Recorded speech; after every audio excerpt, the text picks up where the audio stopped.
আসসালামু আলাইকুম সবাইকে। আমি তোমাদের সাথে আছি মোস্তফা আব্দুল্লাহ কামাল। আজকে আমি তোমাদের বেশ কিছু প্রশ্নের উত্তর নিয়ে হাজির হলাম। বর্তমানে আমি আছি বাংলাদেশ কৃষি বিশ্ববিদ্যালয়ে, আমার বিশ্ববিদ্যালয়। আমি এখন আছি লাইব্রেরির একটা করিডরে এবং এখান থেকে আমার বিশ্ববিদ্যালয়ের খুব সুন্দর একটা ভিউ পাওয়া যায়। বিশ্ববিদ্যালয়টার লাইব্রেরির অবস্থান হচ্ছে আমাদের কৃষি অনুষদের ঠিক বিপরীত দিকে। তো আসো আমি তোমাদের সাথে যে বিষয়টা নিয়ে কথা বলতে চাচ্ছিলাম। আজকে আমাদের কথা বলার বিষয় হচ্ছে এইচএসসি 2025-এর রিকভারি ব্যাচ নিয়ে।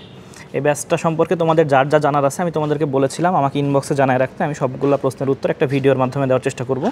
সেই জন্য এই ভিডিওটা বানানো 3 থেকে 4 মিনিটের হবে। আশা করি ভিডিওটা দেখলে তোমার এইচএসসি 25-এর রিকভারি ব্যাচ নিয়ে যা যা প্রশ্ন আছে সব ক্লিয়ার হয়ে যাবে। তারপরেও যদি আরও কোনো প্রশ্ন থাকে আমাকে ইনবক্সে অবশ্যই জানাবা। প্রথম কথা হচ্ছে রিকভারি ব্যাচটা কাদের জন্য। দেখো 2025 ব্যাচের ফার্স্ট ইয়ার শেষে যখন ইয়ার ফাইনালের রেজাল্ট দিল তখন অনেকেই আমাকে ইনবক্সে বললো যে ভাই ইয়ার ফাইনালে মার্কস ভালো পায় নাই, বায়োলজির অবস্থা খুব বেশি ভালো না, কীভাবে কী পড়বো বুঝতে পারছি না, আপনার ব্যাচে আমি পড়বো। তো আমার ব্যাচটা তখন আর 1.5 থেকে 2 মাস বাকি ছিল, এখন মোটামুটি আর 1 মাস মতো বাকি। আর 1 মাস হলে আমার এইচএসসি 25-এর যে প্রথম ব্যাচটা সেটা ক্লোজ হয়ে যাবে। তো আমি তাদেরকে বললাম আমার ব্যাচ তো শেষের দিকে, তাইলে তুমি কীভাবে পড়বা, আর 2-1টা অধ্যায় হলে তো আমার ব্যাচ ক্লোজ। তখন তারা বললো যে ভাই আমাদেরকে নিয়ে একটা নতুন ব্যাচ করা যায় কিনা। তো আমি মোটামুটি 15 থেকে 20 জনের মতো মেসেজ পাইছিলাম নতুন ব্যাচ খোলা নিয়ে। তো তারপরেই আমি ঠিক করলাম যে নতুন একটা ব্যাচ আমি খুলবো এইচএসসি 25-এর, যেটা নাম দিব রিকভারি ব্যাচ, এবং সেই জন্যই এই নতুন ব্যাচটা খোলা। তো রিকভারি ব্যাচটা হচ্ছে এইচএসসি 2025-এর স্টুডেন্টের জন্য। এখানে আমি শর্ট সিলেবাসের 14টা অধ্যায় পড়াবো, বোটানি 7টা, জুওলজি 7টা, এবং 14টা অধ্যায় আমি পড়াবো মোটামুটি 7 থেকে 8 মাসের ভিতরে, ধরে নিতে পারো 7 মাসের ভিতরে। এবং ক্লাস শুরু হবে সম্ভবত আগস্টের 20 থেকে 22 তারিখ থেকে, এবং ক্লাস শেষ হবে মার্চের 20 তারিখের আশেপাশে। তো যদি কখন এরকম মনে হয় যে এইচএসসি পরীক্ষা এপ্রিলের প্রথম সপ্তাহে হবে, তাহলে আমি সপ্তাহে 3টা জায়গায় 4টা করে ক্লাস নিয়ে আরও 1 মাস আগে, মানে ফেব্রুয়ারির 20-25 তারিখের ভিতরে সিলেবাস শেষ করে ফেলবো। আর যদি মনে হয় যে না এখনও সময় আছে, এইচএসসি পরীক্ষা মে মাসের 15 তারিখের আগে হওয়ার চান্স নাই, তাহলে আমরা ধীরে সুস্থে পড়তে পড়তে মার্চের 20 তারিখের মধ্যে সিলেবাসটা কমপ্লিট করব। আর এই ক্লাসগুলো করলেই মোটামুটি এইচএসসির পাশাপাশি, এইচএসসির বেসিকের পাশাপাশি অ্যাডমিশনের 80 to 85% পড়া তোমার এখানে কাভার হয়ে যাচ্ছে। কারণ আমি যতগুলো চ্যাপ্টারের যতগুলো লেকচার নিয়েছি সবগুলা একদম একাডেমিকের বেসিক থেকে শুরু করে অ্যাডমিশন লেভেল পর্যন্ত। কাজেই তুমি নিশ্চিত থাকতে পারো অ্যাডমিশনের পড়া তোমার এখান থেকে কাভার হয়ে যাচ্ছে 80 to 85%। এবং অ্যাডমিশনে বায়োলজি কিন্তু একটা ট্রাম্প কার্ড। কেন ট্রাম্প কার্ড? তুমি দেখো ফিজিক্স বলো বা কেমিস্ট্রি বলো বা ম্যাথমেটিক্স বলো, সবগুলার এমসিকিউ সলভ করতে কিন্তু তোমার সময় লাগে, কারণ ম্যাথমেটিক্যাল পার্ট থাকে, অ্যানালিটিক্যাল অনেক বিষয় থাকে। কিন্তু বায়োলজি এমন একটা সাবজেক্ট, এই সাবজেক্টে তুমি যদি 25টা এমসিকিউ জানো, 25টা এমসিকিউ মারতে কিন্তু তোমার ম্যাক্সিমাম 7 থেকে 8 মিনিট সময় লাগবে, বা 30টা এমসিকিউ মারতে 10 মিনিট সময় লাগবে।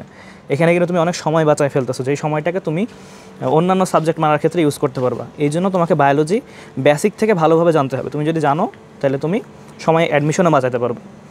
কাজেই বুঝতে পারতেছো এই ব্যাচটা তোমাদের জন্য কত বেশি গুরুত্বপূর্ণ হতে যাচ্ছে। তোমাকে শুধু একটা জিনিস ইনশিওর করতে হবে যে তুমি প্রতিদিন লাইভ ক্লাসে থাকছো কিনা। আর অবশ্যই তোমার এটা ইনশিওর করার দায়িত্ব আমার, কারণ তুমি যখন আমার কাছে প্রথম পড়তে আসবা আমি সেই দিনই তোমার গার্জিয়ানের নাম্বার নিয়ে নিব। তুমি যদি লাইভ ক্লাসে উপস্থিত না থাকো আমি গার্জিয়ানকে ফোন করে বলবো স্টুডেন্ট ফাঁকি দিচ্ছে, তার এইচএসসি বায়োলজির অবস্থা ভালো না, এখনও সে ফাঁকি দিচ্ছে। ঠিক আছে? তো তোমার গার্জিয়ান অবশ্যই তোমাকে ফোর্স করবে লাইভ ক্লাসে থাকার জন্য, এই আর কি। আর সপ্তাহে কতদিন ক্লাস হবে? সপ্তাহে ক্লাস হবে সপ্তাহে 3 দিন। আমি তো বললামই, যদি আমি মনে করি যে দ্রুত সিলেবাস শেষ করা প্রয়োজন, পরীক্ষা এপ্রিল মাসে হয়ে যেতে পারে, তাহলে আমি সপ্তাহে 4 দিন ক্লাস নিতে পারি।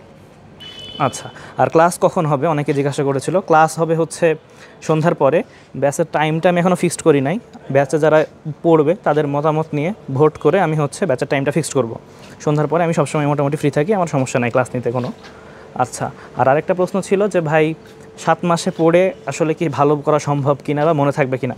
দেখো তোমাদের যে এইচএসসি 25-এর ব্যাচটা আমি এর আগে পড়াইছি, বা বর্তমানে রানিং ব্যাচ, আর 1 মাসের মধ্যে শেষ হয়ে যাবে এটা।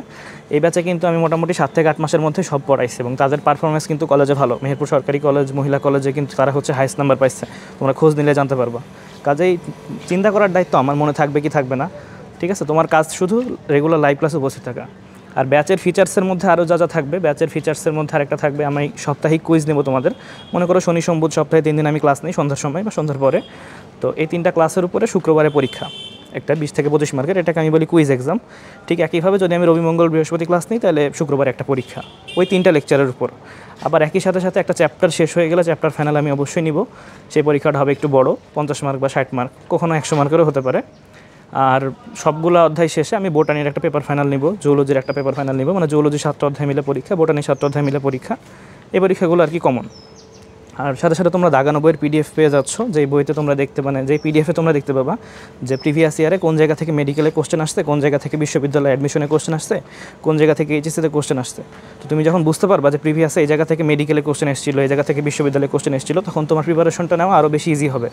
ফলে দাগানো বইয়ের পিডিএফ দেখে তুমি যদি বইটা দাগাও, তখন তুমি দাগানো বইয়ের মাধ্যমে বুঝতে পারবা কোনটা বেশি গুরুত্বপূর্ণ, কোনটা কম গুরুত্বপূর্ণ, যেটা তোমাকে অবশ্যই হেল্প করবে।